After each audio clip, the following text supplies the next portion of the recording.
This is CBS 2 News at 6. Many life lessons learned from 9/11 as we're reflecting back today, heading into the 10th anniversary this weekend.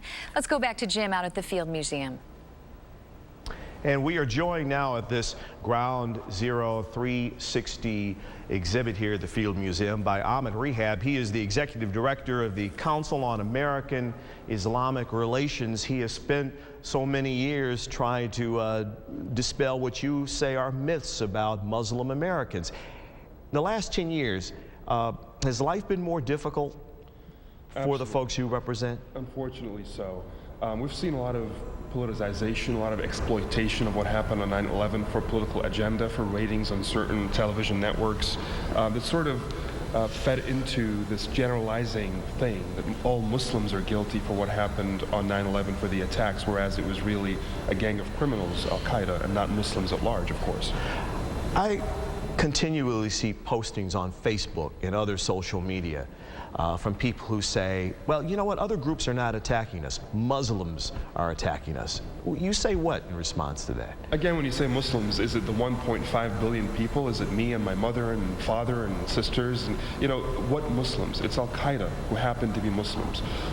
The Americans who committed torture and human rights abuses in the Abu Ghraib prison in Iraq are Americans, but they don't represent us. The ones that were cutting off fingers in Afghanistan are Americans, but they don't represent us. They don't even represent the troops or the army. In Guantanamo, the torture that happened there, that's not representative of who we are. So there are bad apples in every community. Muslims at large are peaceful. Muslims at large don't hate anybody, certainly not American Muslims who are as American as everybody else. I was looking at the wall behind us right now with the missing people's temporary exhibit, and sure enough, there are Muslim names there. Muslims were part of what happened on 9/11 on the American side. We were there as first responders. We were there as with the ambulances, as doctors. We were there as victims. Those who were killed were Muslim as well. Those who were injured and missing were Muslim as well. I recall on the first anniversary of 9/11 talking to a Chicago firefighter, a Muslim, who said his family had been singled out for some harassment. Have things gotten better in the last 9 years? And it's unfortunate that's the case. You know, this was a double attack against us as American Muslims. It was an attack against our nation, but it was also an attack against our religion. And we sort of got it from both sides. Things haven't gotten much better in terms of the rhetoric, in terms of the discrimination.